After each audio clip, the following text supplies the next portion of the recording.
Penn State making the transfer portal difficult on us is expected, but Memphis, no, that's ridiculous. And if you have ever wondered what it's like to catch a pass from a Division I quarterback, all you got to do is buy your season tickets because Allen Crawdaddy Bowman is back. The ESPN released its top 100 college football players. Of course, we've got some Cowboys on there, but let's talk about the Cowboy that's not on there. You are Locked On Oklahoma State, your daily podcast on the Oklahoma State Cowboys. Part of the Locked On Podcast Network, your team every day.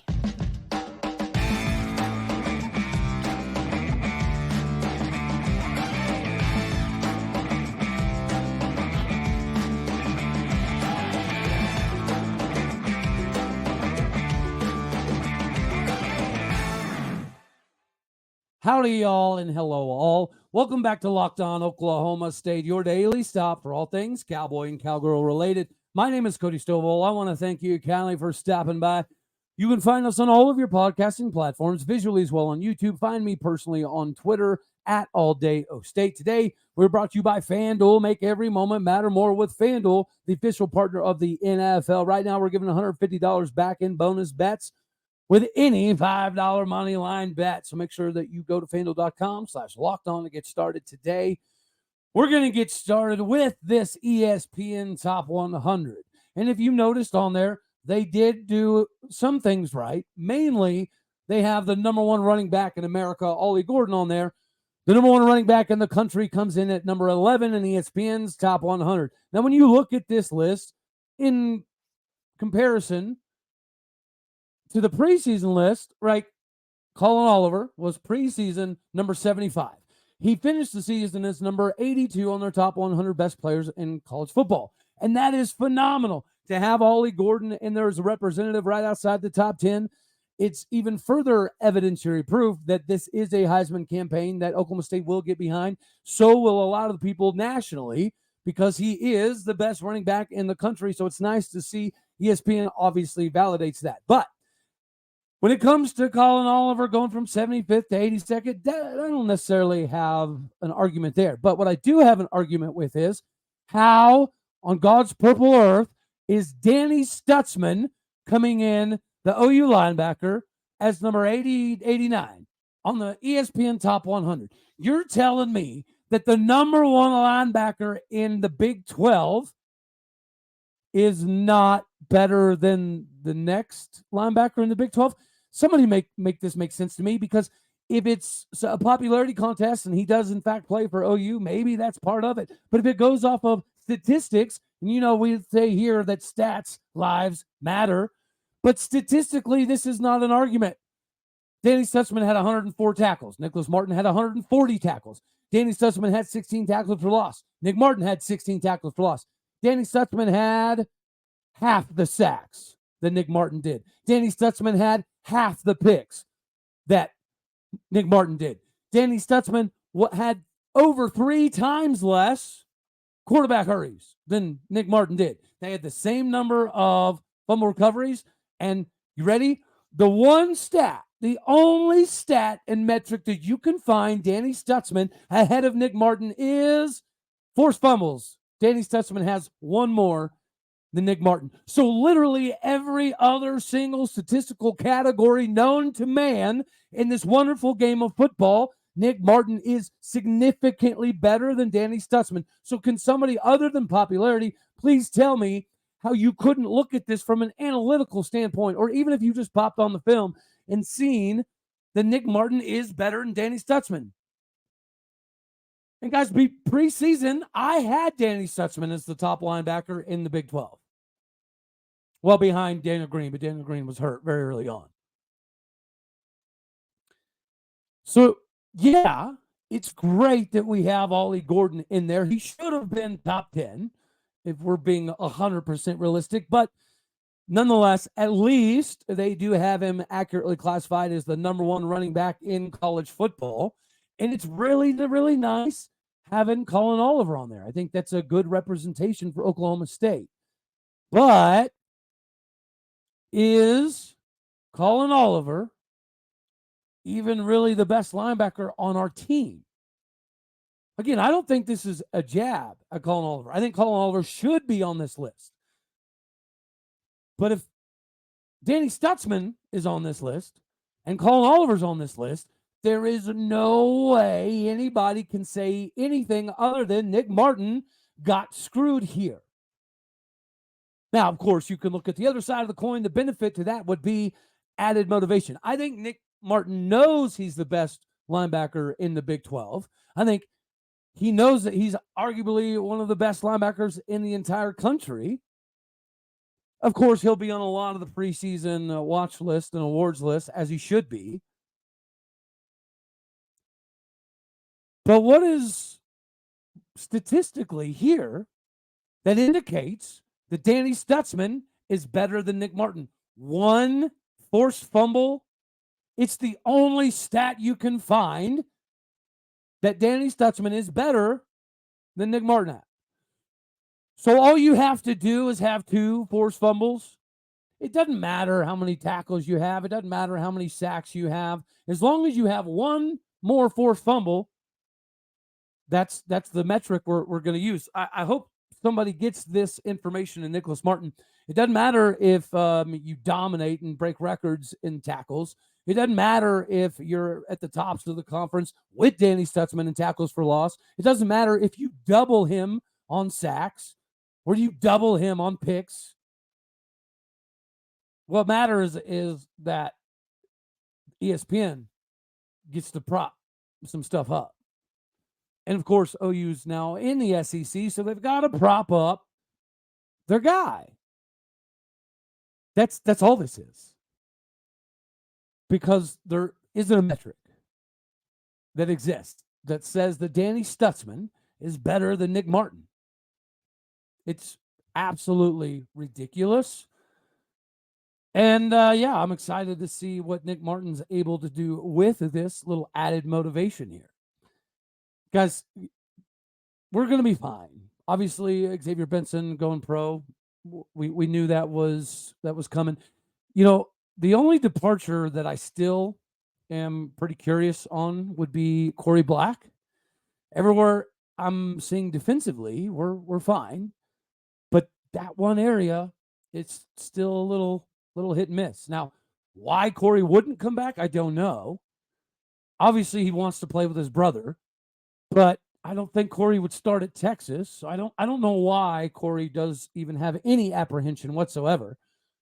But we also got some good news that we've been talking about, but we've obviously been waiting on it to be announced and official, and it has been. But before we get to that, I got to remind you guys out here, go capitalize your dollar bills with FanDuel. It is America's number one sportsbook betting partner for a reason. Now, I know you guys obviously know that, but again, right now, you can win $150 back in bonus bets with any $5 money line bet. Win or lose. See, we added some wrinkles here. Don't miss out on this opportunity here. Get in on the action now while the getting is good. Get that $150 back in bonus bets, win or lose, with FanDuel. You know this app is safe, secure, and super easy to use. You can bet on money lines, point spreads, parlays, who's going to win the Heisman, division titles, Super Bowl, and more by going to FanDuel.com/lockedon. Make this first bet your best bet with FanDuel. Again, that is FanDuel.com/lockedon. Go to FanDuel, the official partner of the NFL. All right. Alan Crawdaddy Bowman is back. Yes, this is a good sign for Oklahoma State, if nothing more than just the camaraderie that is, in fact, permeating through this locker room. Of course, it's infectious. And, we talked about on this program that he'd likely, this was where we were going to end up, which is precisely why I've been trying to hammer home the idea that in today's age, you got to have competent people surrounding you 24/7. Now, naturally, this would lead itself to a negative reaction from maybe a Garrett Rangel or maybe a Zane Flores, or obviously there's not going to be much of an effect on a Mayolake Smith being an incoming freshman. Well, as we've already talked, there seems to be a common consensus in the quarterback room that they all absolutely love and adore Tim Rattay. So as long as Tim Rattay is on staff, we're going to have the possibility to keep all of them. Is it likely? No. Is it possible? Well, absolutely. And injuries do happen. And I would also assume that if he's coming back this season, I would hope and pray it's to do more, right? In the opening, I talked about if you've wanted to catch a Division I quarterback's pass, all you got to do is buy season tickets to Oklahoma State, obviously in reference to the fact that he will always hold the record for most passes thrown in the stands. The student section, you got to put your hands team in the first few rows because Alan Bowman will throw you the football. Guys, I love what this means for Oklahoma State. I love the direction that it clearly shows our program is going. People are coming back because they expect to have a massive 2024. The expectation from everywhere, including the locker room, should be Arlington or bust. I think that definitely is the common consensus in the locker room. But I don't want to have some massive cacophony of people making wild assumptions. Because of Tim Rattay, it might be a little too soon to exclaim that we're going to lose somebody. Now, what Alan Bowman does provide is the ability to win 10 games. We know that because we just watched it happen. What Alan Bowman does provide is the ability to get you back to the Big 12 title game. To me, that's where this stops. Guys, I just, how many people can spend 6-7 years playing big time Power 5 Division I football and still not have any pocket awareness? Can he improve? He can, but I don't see how. Typically, when you're this far into the game of football, you are what you are. Alan Bowman appears to be nothing more than a game manager. If he's asked to take some chances, they typically equal interceptions. When he's asked to not take any chances, he's typically throwing the ball into the stands. He's safe. He's a secure pick. But I just do not believe that he's got what it takes to hit that next level. I hope that I'm wrong. I really, really do.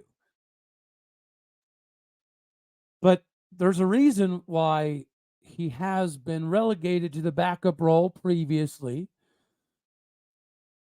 And I would say that likely it's lack of development because he was killing it his freshman year at Texas Tech, or redshirt freshman year. He was the talk of the town, the toast of Lubbock, the next big thing. And then he had a couple injuries. And since then, he didn't really see the field a lot until Oklahoma State. And then, people want to talk about the competition, but the reason there was such a competition is because Alan Bowman didn't win the job.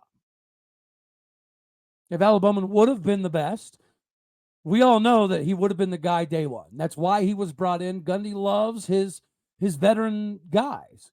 And so the thought process with Alan Bowman coming into Oklahoma State was, with all these years of experience, whether it be at Texas Tech or the Michigan style of offense that we were going to try to incorporate a little bit of Oklahoma State, he's still getting practice reps.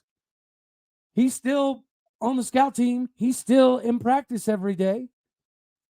So I understand that the speed of the game is definitely, a little bit of a differing proposition for a quarterback when you're going through the actual fire. So he can improve, yes. But the chances of him improving, I would say, are pretty small. If you ain't figured it out 7 years in, then I have a hard time believing that all of a sudden all of a sudden we're going to be able to move in the pocket and stay in the pocket and deliver balls down the field without throwing it to the other team. But this is still a good thing. You can never have too many quality quarterbacks. And you're always one injury away from the next guy being the best guy anyways. Right at this point in time last year, everybody was talking about Zane Flores. The year previous, everyone was talking about Garrett Rangel. Now, of course, the common consensus is if we lose a quarterback, it's okay because we have Maolake Smith. Do I disagree with that? No, I don't. I do think that we are in a position of talent that we could afford to lose a quarterback and still be fine. My fear is that we lose the best quarterback on the roster. Maybe there's another competition. I don't know. What I do know is what this means for Oklahoma State is the expectation level. Because there are a decent amount of people that I've seen recently that would prefer an Alan Bowman return. And guys, as we've talked about for a few weeks now, I was not super excited. Just because I'm in fear of losing potentially the best quarterback on the roster. Alan Bowman is the safe pick, right? He's the Trent Dilfer game manager. Just don't screw up a whole lot and let everybody else kind of win you the game. Alan Bowman can do that. And we're going to be good enough for that to happen again this year. But dag nabbit, I'm tired of playing for titles. We've played for 6, 7, 8 Big 12 titles. We've got one. Alan Bowman can lead us back to another one. I question whether he can win it. Because there's inevitably going to be a couple times a year that the quarterback is going to be asked to do something abnormal. Right? And when that happens is traditionally when Alan Bowman throws a lot of picks. When he would scramble out of the pocket at Texas Tech, it was okay. He had some wheels. But he still scrambles out of the pocket now like he's an 18-year-old that still can run a 4.6, 4.7 40. I don't know how we can convince him anatomically to get enough muscle memory 7 years in to break the bad habits of bouncing out of the pocket and throwing it up into the stands. I mean, do we want him thrown across his body? No, absolutely not. What we would prefer is he stay in the cotton, daggone picking pocket. I just don't know that he can. He seems to have a physical refusal to do so. But again, we got to look at the glass half full. Glass half full. Alan Bowman's good enough to lead us to 10 wins again, which is not necessarily easy to do. Alan Bowman is good enough to get us back to Arlington, which is definitely not easy to do. I'm just tired of getting to the game, and I want to win the game. And then I want to go to the 12-team CFP playoffs. Because if you win the Big 12, you're in the playoffs, no doubt about it. If you lose in the Big 12 title game and you're still sitting at 11-1, 11-2 type of range, you're probably in as well. But if we go to Arlington and let's say we lose, but we still get into the playoff, I don't necessarily love our chances in the playoff with Alan Crawdaddy Bowman. But obviously, let me know down in the comment section what you think. Guys, we've been hooting and hollering about this for a few weeks. And I just, within the last few days, have really been seeing some people come out and be in the I want Alan Bowman to come back camp. So it's kind of weird that these people are coming out of the woodworks this late in the game. We're not one of them. Because, I don't know. I think it's a good thing for Oklahoma State. I think it sets the right precedence. I think it sets a good example. And it lets people know that this is a destination for players that are all about buckling down and getting about their business. But it also is negative too, because I've never heard of or seen a 7th-year quarterback having the light bulb just magically click. I don't know. Hopefully we're wrong here.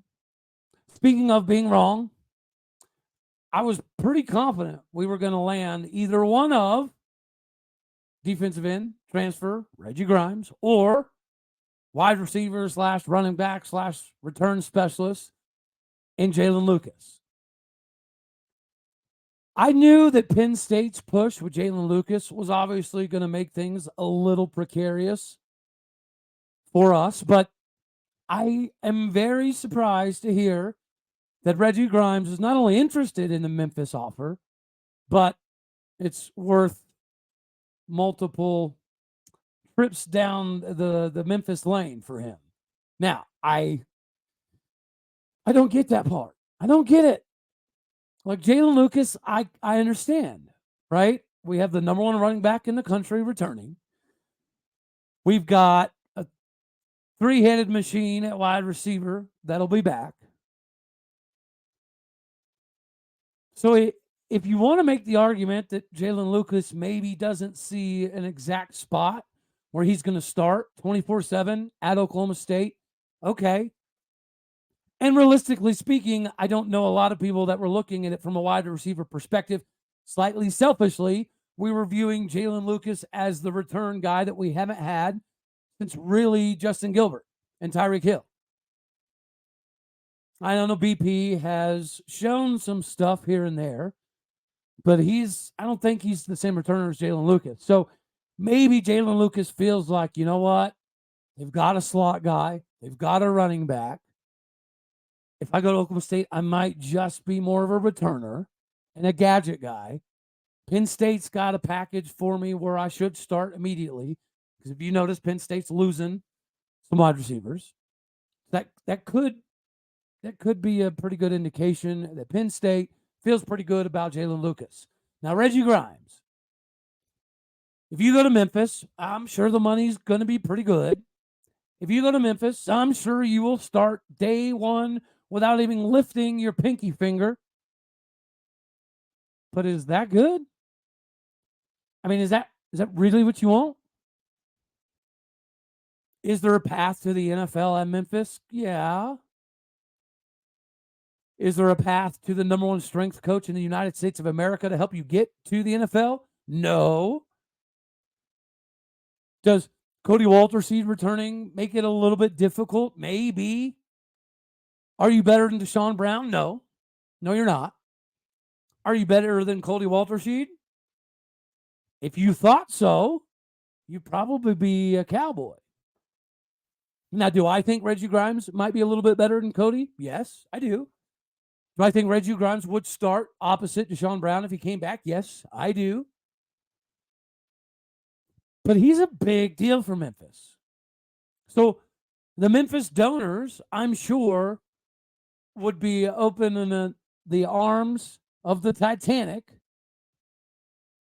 to get him to be a Memphis Tiger. But the Jaylen Lucas thing, I can kind of see. Reggie Grimes thing, I don't get it. Because I do think you would start here. Well, you wouldn't be, certified, bona fide, without lifting a pinky day one starter.